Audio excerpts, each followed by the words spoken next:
So, Kelvin Oswald, and this is the 50-50 podcast. I'm doing this with Kweku Safomenta and Nana Sari. Well, we're going to make sure you enjoy every single piece of this. Well, this is our maiden edition, and we are going to make sure we serve you with the very best going forward. Governor, I think your intro alone deserves an Oscar. Well, so that is it there. Yes, Kweku Safo is already here. Today we are going to discuss a wide range of issues from the African Nations Cup. We will delve into the Premier League, some transfer news concerning Ghanaian players, and we'll delve back into the local league to talk about, issues. It's an absolute pleasure, Kelvin, and thank you so much for bringing me on this ride. It's, we've been doing this for a long time behind the scenes. And then once you had this idea, you brought me on board, you talked to me about it. I was like, hey, I'm in, I want to do this. Let's talk sports. Let's discuss from a perspective that perhaps people haven't really seen. So very excited about this. Happy to talk AFCON. So far it's been amazing. 10 over 10 organization. People talk about an attendance. We want more fans in the stadium, but it would take time. There are political reasons, geopolitical reasons why folks can't attend games in numbers as we want. Traveling isn't easy across the African sub-region. So we'll get there, but so far so good. Pitches are great. The technical level of the games are so high. It's so exciting. You've seen high level games. I can't wait to talk about it, delve deep into it and really discuss what we've seen so far. The opening ceremony was amazing. It was amazing. I think Morocco are sending a signal to the world that, listen, we are ready for the World Cup in 2030. It's a collaboration between Morocco, Spain, and Portugal. So the Iberian region plus Morocco for the next World Cup after this one. And so I think they are sending a signal to the world that they are ready. It's been 10 over 10 so far for me. Stadiums are beautiful. The pitches are amazing. One thing that has been a bane for AFCON in the past has always been the pitches. The pitches haven't been the best. But Cote d'Ivoire came in, they gave us amazing pitches. Morocco said we'll take it up a notch, and it's been amazing so far. It's been incredible. And even the games, like I mentioned earlier, high technical level games, everything you expect in football. We are not seeing cricket score lines in games. All the teams, even the teams with lower potential, they come into games and then they are very hard to beat. Right. So, for instance, saw how Morocco struggled to beat Comoros. People would see the Botswana versus Senegal game and think, oh, 3-0, they beat them 3-0. They were way better than them. But you watch the game and you see what the goalkeeper, what's his name, Poco, or whatever his name is. I say he has an unnatural athletic build. When you see him, you wouldn't think he's a footballer with his physique, but it was amazing. For me, he considered 3 goals, but he was one of the match. You remember last year, the eventual winners didn't start well. They started poorly. They exited the tournament, came back into the tournament, sacked their coach midway, everything changed, and then they won the tournament. This time around, Morocco started on a good note. They won 2-0 convincingly. From the get-go, they showed that they wanted to win the game. And then they limited the Comoros attack. Comoros were very resolute in defense, but Morocco still probed them. They created chances. They had over 70% possession. They had 7 shots on target, 15 shots overall. I think they showed enough. Brahim Diaz showed that he was ready.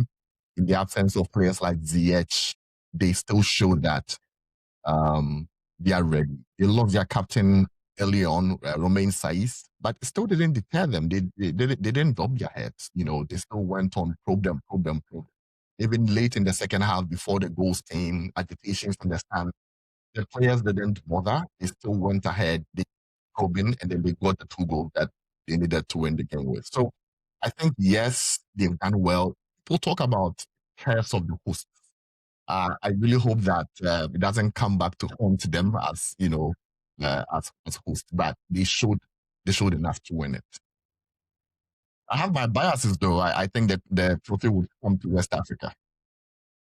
No, the start to the tournament, and many have been complaining that yes, it was though it was a walk in the park, but clearly it looks like they are not ready, and then there are fine margins, for them to fine tune and make it right. Did you see the same thing, or you think that it was just them, playing to the strength of Botswana too, and not trying to exert too much energy? Kelvin, Senegal means business. They mean business. They've come to win the tournament. They've really come to win the tournament because started the game and then they started creating chances, made sure they would nullify one of the Chinese team. Um, they probed, got the first goal, got the second goal, created numerous chances, targets. I don't know the number of saves Poco had, but he probably had made a record in that game. So for me, they mean business. I always look at good teams from 4 dimensions, right? So in possession, out of possession, attacking and defensive transitions. And even for the best teams, they even are able to predict when they're about to lose the ball. I think the only areas of concern that I had from watching the Senegalese team was their defensive shape. Sometimes in transitions, they look open. But one would say that it's because they were playing an all-out attacking game. They conceded very, very little. The Botswana team had only 2 shots in the game, 0 on target. So they really, really mean business. Mendy was on holiday. Virtually, he was on holiday. He made just 1 save. Have you seen the midfield? Forget the midfield. Let's talk about the spine of the team, right? Compare the team that won the previous edition to this team. So Mendy is still in post. Koulibaly is the captain. He's still there. In the midfield, there is still Idrissa Gana Gueye. And in attack, there is their icon, Sadio Mane. So the span is still there. They've won the tournament before. They've been in finals before. They know how to win the tournament.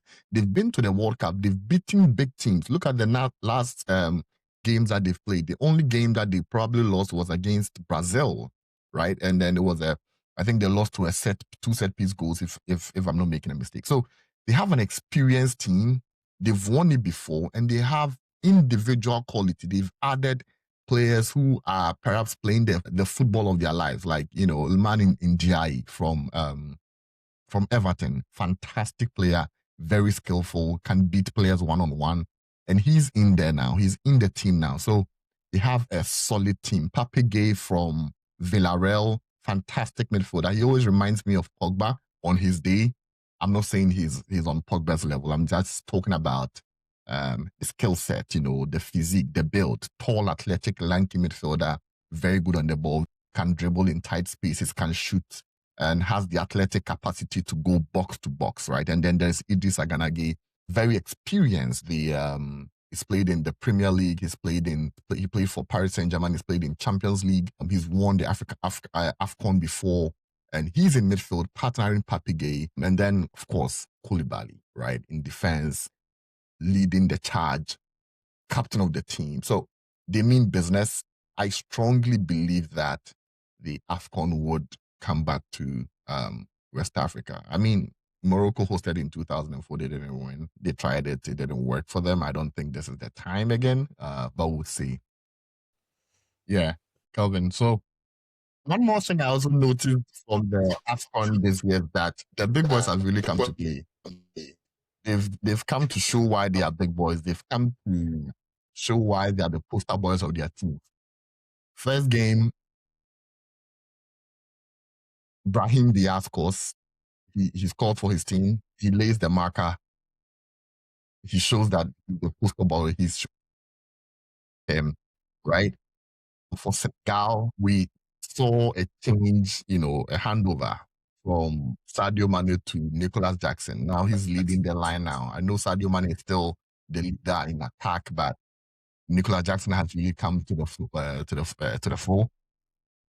Therefore, it's Ali Samata. You remember Ali Samata, right? Yeah, Buana Ali Samata.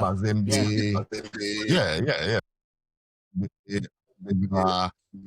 And he scored. I could see that goal coming, right? I could see that goal coming in the last few minutes of the game against Mali.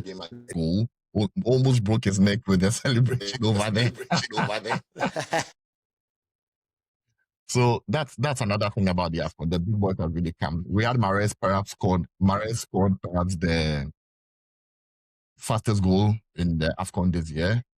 I don't know where it ranks in terms of all time, but he scored a really quick goal as well. So the big boys have really come to play as well. So it's been an amazing AFCON so far.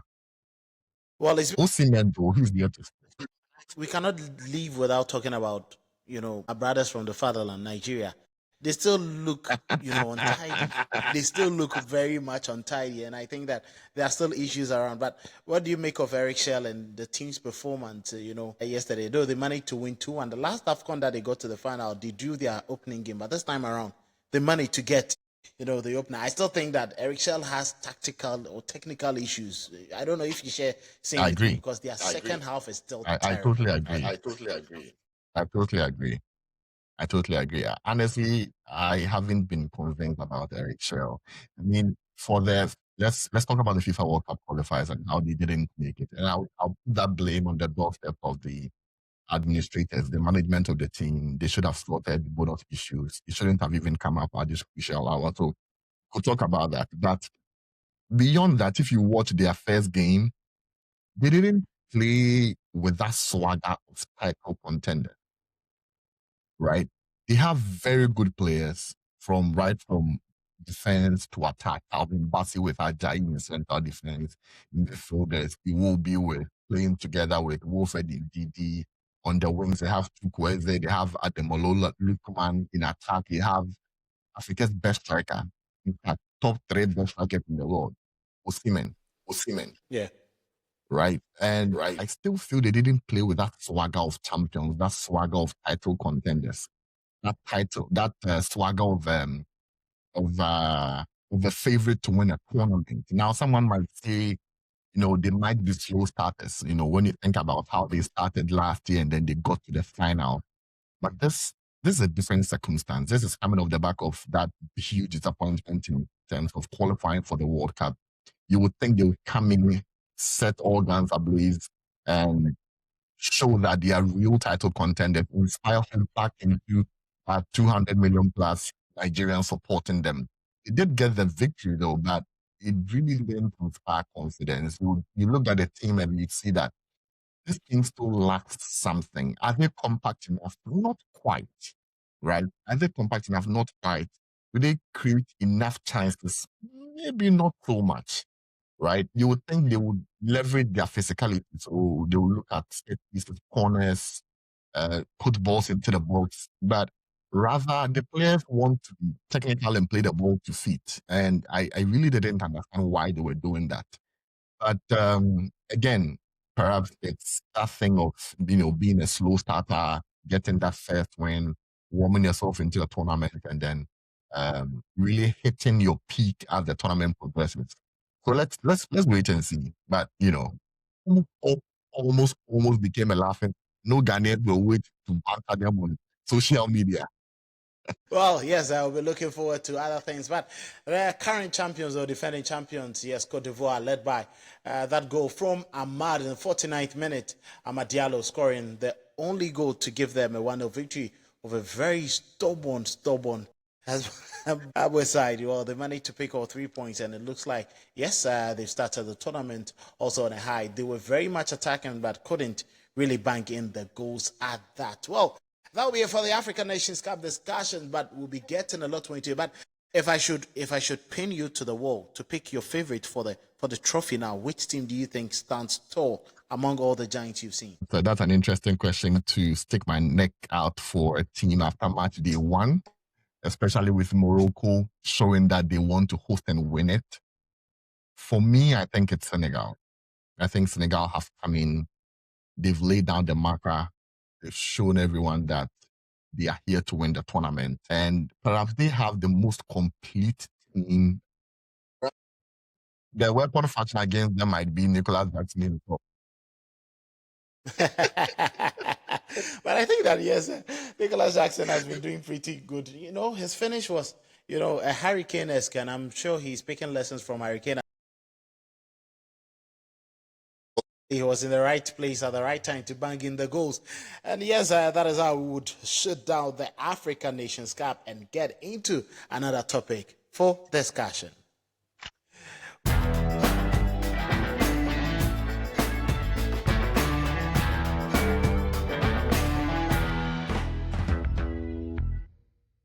Wow, getting off the African Nations Cup, let's get into, matters with regards to European club football, starting from the Premier League. Yes, almost halfway through, and it's getting exciting.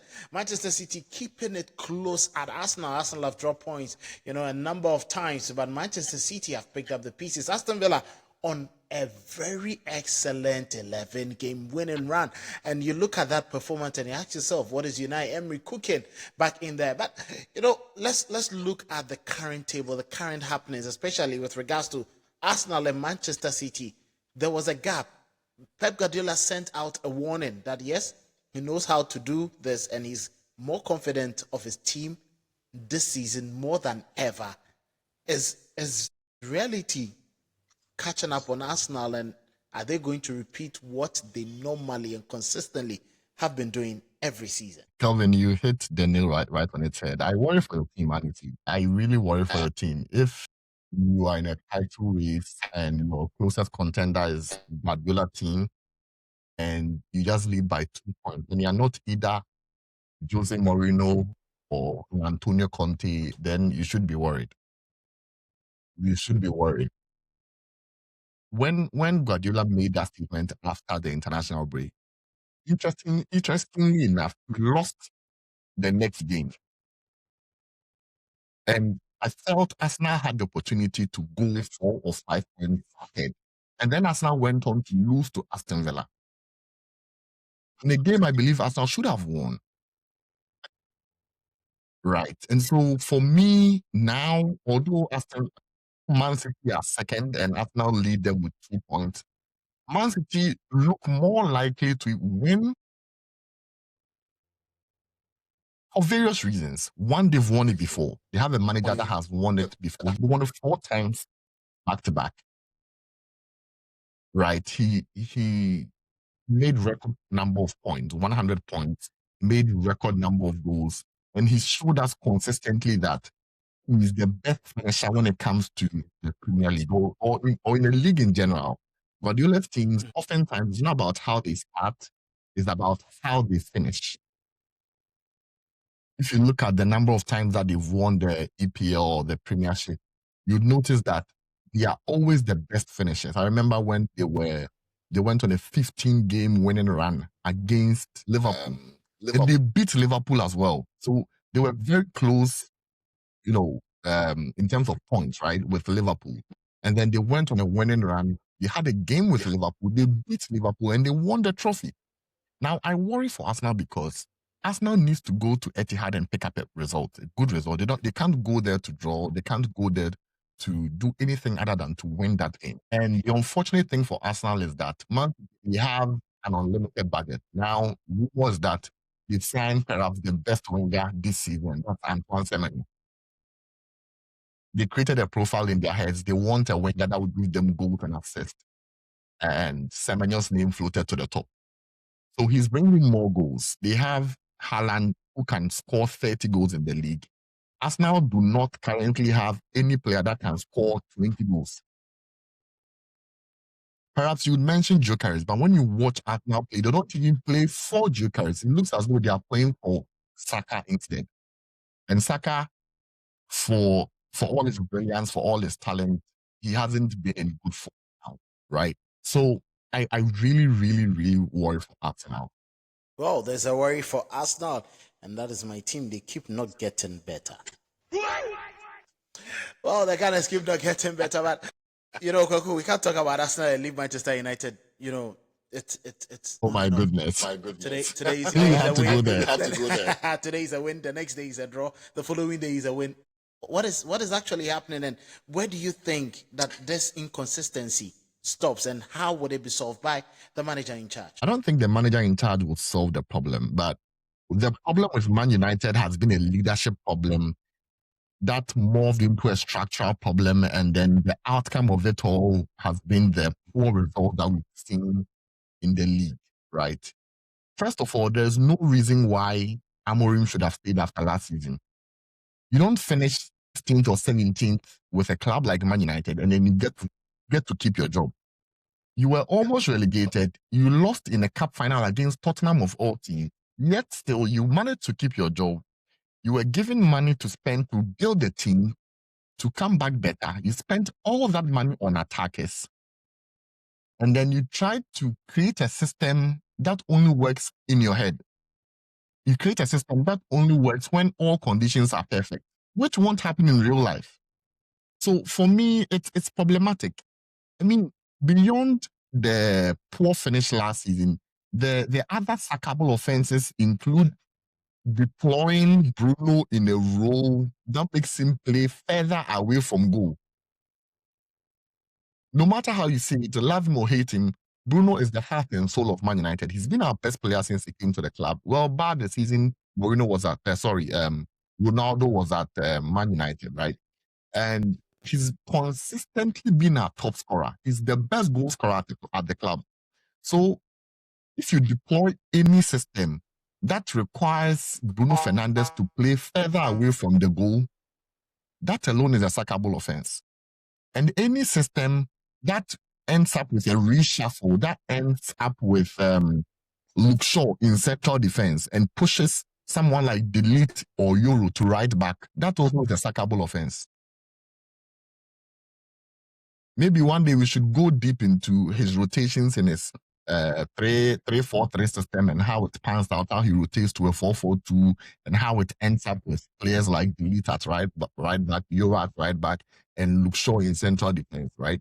Maybe we should get into that one day. But I really don't think the person to turn the fortunes of Man United around is Ruben Amorim. I think it's a dead end. I think it's a failed experiment. I think the people that supported the decision and enabled him to get to where he's gotten to now, perhaps they should lose their jobs as well. I don't get how come we have a technical director who's supposed to oversee the work of the coach and he's still supervising the coach go down the rabbit hole of failure. And it's become an ego thing. Now he wants to prove to us that his system works. Well, perhaps the system works only when all conditions are perfect. And all conditions won't be perfect. Right? You win 14 games in 14 months. Who does that? That's one win per month at a club like Man United. Totally unacceptable. So for me, yeah, it's terrible. I mean, at a club like Man United, it's horrible. And then Bruno's big comments, right, about wanting to leave. I mean, not wanting to leave, but having the opportunity to leave. He decided to stay. Leaders at the club wanted him to leave. I think it sounds like a man who's playing his last season for the club. So he's about to let all things out. Well, and I don't blame him. Let's see how things will pan out. Let's see how things will pan out. But yes, this is the word from Kwaku Safo. And Amorim, you need to take care before this happens to you. Well, you'll be shut out of Manchester United. I can't shot. Well, let's get into this. There's one interesting thing that also happening. It's about the transfers. And Antoine Semenyo has been on the wish list of many clubs. Liverpool currently will be without Ishak for, at least a month. Mohamed Salah also away at the African Nations Cup. They have an opportunity to sign in a player. Antoine Semenyo was on their wish list. Chelsea also wanted him. But unfortunately, and even Manchester United, he has decided to join. That is Pep Guardiola's Manchester City, according to reports that it is almost done. And, City are willing to pay the £65 million, buyout clause in January and then get Antoine Semenyo. Do you think Manchester City is a good destination looking at the form of Jeremy Doku? There is Savinho, Phil Foden has picked up the pieces. And they still have the likes of Bernardo Silva, Ryan Cherki still pulling up and playing wonderfully well. Is it a place where he can survive, or is going to be a Jack Grealish story all over again? Well, it's an interesting move for me. When I look at it from the player's own perspective, and I look at it from the player's family's perspective, looking at it from the perspective of a Ghanaian, looking at it from the perspective of a football fan and a Man United fan, I think about it and I come to the conclusion that, listen, you know what? I honestly don't blame Semenyo. He had 3 clubs coming for him. He had Chelsea coming for him. He had Man United and he had Man City. Perhaps one would say most logical decision in terms of getting game time and being influential in the team and being as a leader in the team, perhaps would have been at Chelsea. I think there's a lower bar in terms of competition there. He's going to face Gittins and Garnacho. I think he eat them up for breakfast. But for Man City, I think he's looking at it from the perspective of, hey, listen, I've never been the most talented person in any team that I've played in. Never. You look at his career trajectory, where he started, where he's been, the struggles, and where he's at now. I think he looks back and thanks his God that, listen, God has turned things around for me. He's never been the most talented, but he's always worked hard. He's always, always, always worked hard. And he's become this complete player that fits very well into the modern game. The modern game is very focused on a lot of statistics, so very important KPIs like goals and assists. And he's perfected the art of shooting. He's perfected the art of being at the right place at the right time. And that grit and hard work of going up and down the flank, he's never substituted. He's almost always right. So I don't blame him for that. So I think the contribution is that he wants to go to a team that is likely to win something. He thinks about it and he says, listen, I don't want to end my career without any trophies, without any titles. I play for Ghana. We are not likely to win the AFCON. Hell, we are missing the current edition of the AFCON. We're not likely to win the 26th World Cup either. Although I'm going to play at the World Cup for the second time. When I go to Man City, there's a high probability of me being an EPL winner. I'm going to be paid very well. I'm going to play with some of the best players in the world. I'm going to play under perhaps one of the greatest managers. Some people say he's the greatest manager, but not for me though. But I'm going to play under one of the greatest managers ever. So that's a once in a lifetime opportunity. I'm pretty sure he never thought there would be a day where all these teams would be fighting over him, over his signature. So for me, it makes a lot of sense. The Man United move, it just wasn't the right fit for me. But in terms of how the team plays now, in terms of the struggles of the team, were they going to deploy him as a wing back? They're going to change the system for him. I didn't see that happening. So he's made the right choice. He's going to Man City. There's a lot of competition there. And he's still going to get medals. Well, let's see if all works out for Antoine Semenyo. We are getting to the tail end of the show. Let's quickly move on to Spain, where Real Madrid started the season brilliantly. Barca were struggling, but it looks more like Madrid are now chasing Barcelona with Xabi Alonso in hot waters. How do you wrap your head around all that is happening at Real Madrid, and where do you think the problem lies, and how can Real Madrid get this problem solved? Because they started and they were just too good until they hit the snag and all these issues started popping about Xabi Alonso and then Vinicius and the rest of the team not having confidence in him. Yeah. I mean, this it's the kind of topic you scratch your head and then you think, what went wrong, right? And then I remember Jose Mourinho quote, and he says, "You don't coach the big players. When you go, you manage them." And Ancelotti said the same thing. You don't coach the big players. You just go there and manage them. You think about what makes them who they are. In which conditions do they thrive? How do they give off their very best consistently? Because no matter what you do, your system won't win you games. Your system won't win you trophies. It is the players, the big players. They would win you the titles. They would win you the trophies. They would win you the big game. So you need to learn to manage them. You need to learn to play them in a way that makes them give off their very best. I look at this Madrid team and I see the problem from 2 areas, right? There's a personnel issue where I feel like they are missing certain profiles in the team. So someone like Kuselu, when he left Real Madrid, he left a big hole in the squad. He wasn't always in the starting 11, but he was always on the bench. And whenever things were tough, he would come in. Look at the type of players Madrid have now, and their players oftentimes would struggle against the low block. But when you have a focal point like Joselu, who was doing that for them, they would always find a way to score. This Madrid team is really built for transitions. They are built for transitions. all into space. Vinicius, Mbappe eat you for breakfast. They'll kill you in their transitions. But Alonso also wants to play a possession-based football. And I don't think it fits well with the current Madrid team. They don't even have a Cruz replacement. They are trying to play Ada Güler in that position. And the issue with that is he would have games where he would really be on top form, and you won't get that consistently because, first of all, he's no Cruz, not his natural habitat, and you will lose a lot, right? So for me, it's a combination of not replacing the personnel. For instance, like the Hoselu, get a Hoselu type player, put that person on the bench. Let that person come in whenever you're in trouble, right? Also, manage the team. Don't coach them. Don't come in and tear things down and try to reinvent how the team should play football. The team won the Champions League about 2 seasons or 3 seasons ago. Find out what worked for them at the time, right? Recreate those conditions for the team to play well for you and continue the success. The thing with Real Madrid is that they wouldn't give you time.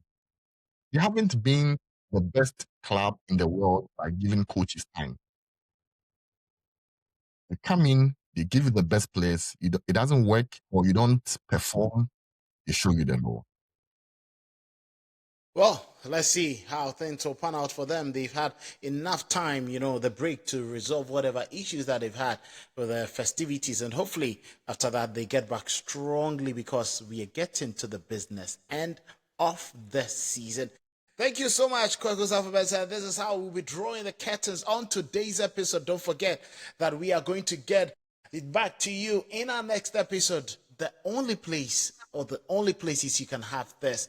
You'll be forming a part of our conversations soon. So don't forget to just keep the tabs on there. Just follow, share our conversations, and get a friend to like, get a friend to listen to as we all enjoy the various football conversations. My name is Kelvin Oswanta. Thanks to Kokos as the 50th podcast. We are out of here and we will be back on the next episode soon.